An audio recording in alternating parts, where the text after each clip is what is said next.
Olá, querido, seja bem-vindo a mais uma edição da nossa série Aprenda Mais. E hoje nós vamos responder uma pergunta. Devemos guardar nos dias de hoje a lei da antiga aliança? Eu sou o pastor Renato e você é o nosso convidado para mergulhar no seu Aprenda Mais, a sua faculdade em pequenas doses.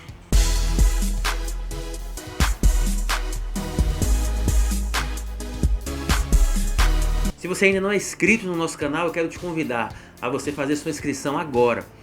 Clique aqui no sininho e você vai ser informado de todo o material que nós iremos publicar.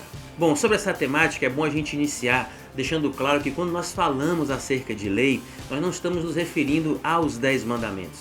Existe um Aprenda Mais específico sobre os 10 mandamentos em que eu já te convido a você voltar lá e assistir. Quando nós falamos de lei, nós estamos nos referindo aos mandamentos do judaísmo, as chamadas leis de Moisés, o mitzvot, que são as 613 leis que constam na Torá. Aqui na descrição desse vídeo, nós vamos colocar todas as 613 leis para que você possa ler, estudar e aprender mais sobre isso. Mas, de fato, esse é um assunto que nós precisamos colocar na mesa nos dias de hoje.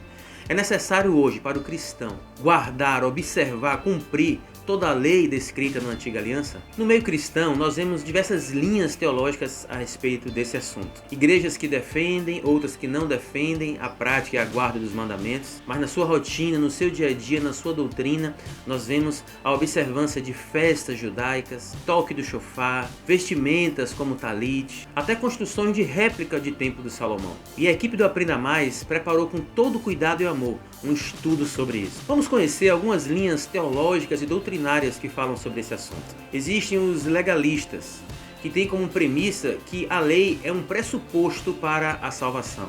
O legalismo é o meio humano de tentar, através da obediência de regras de homens, ser aceito e amado por Deus, anulando a graça misericordiosa. Então aqueles que são legalistas defendem que não somente a observância, a prática, a constância da lei vai lhe garantir a salvação, como a sua plena aceitação, convívio na presença de Deus. E anulam por completo a redenção através da graça. Existe ainda uma corrente teológica e doutrinária chamada teonomia, ou teonomismo, que o cristão continua assim, sob uma certa influência desta lei vivendo no tempo da graça.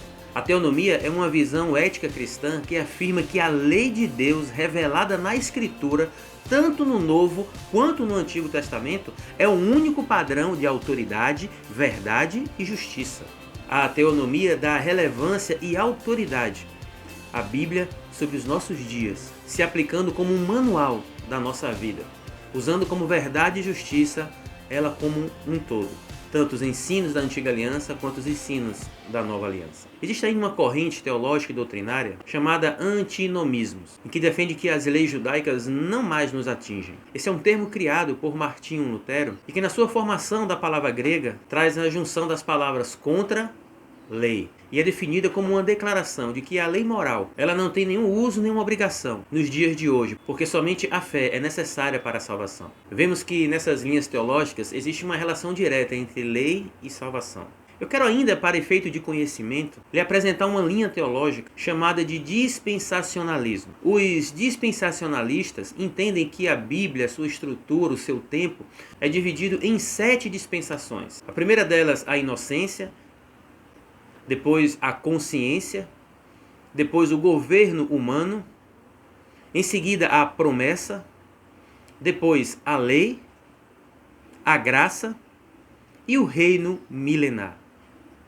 Note que cada uma dessas dispensações existe um período bíblico que respalda cada um desses tempos. Essas dispensações não são caminhos para a salvação, mas a maneira pelo qual Deus interage, se relaciona com o homem aqui na Terra. Segundo os dispensacionalistas, 5 dessas dispensações já foram cumpridas. E estamos vivendo agora o tempo da graça. Uma coisa nos chama muita atenção nessa doutrina do dispensacionalismo. É que a nova era encerra o ciclo da era anterior. E aí surge um problema.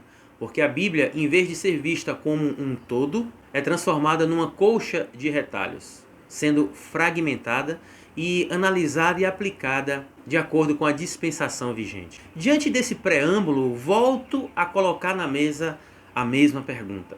Devemos hoje, enquanto cristãos, guardar a lei da Antiga Aliança? Romanos capítulo 7, verso 7 nos ensina: que diremos então? A lei é pecado? De maneira nenhuma. De fato, eu não saberia o que é pecado, a não ser que por meio da lei. Pois, na realidade, eu não saberia o que é cobiça, se a lei não me dissesse, não cobiçarás. Olha que forma tremenda em que Paulo adverte a igreja de Roma sobre esse assunto.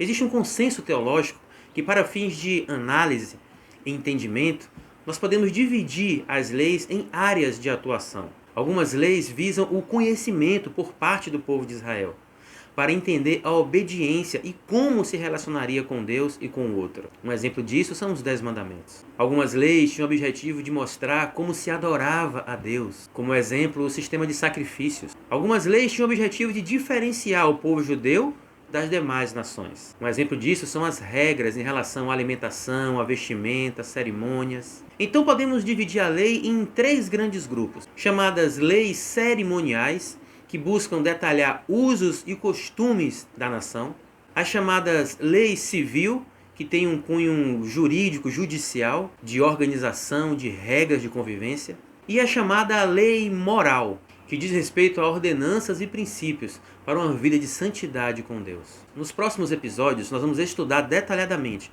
cada uma dessas leis, dar exemplos de cada uma delas e entender como nos dias de hoje, cada uma dessas leis tem um impacto nas nossas vidas. Se você gostou desse vídeo, compartilha ele e já convida pessoas para amanhã também assistir o próximo episódio. Um beijo no seu coração, fica com a gente.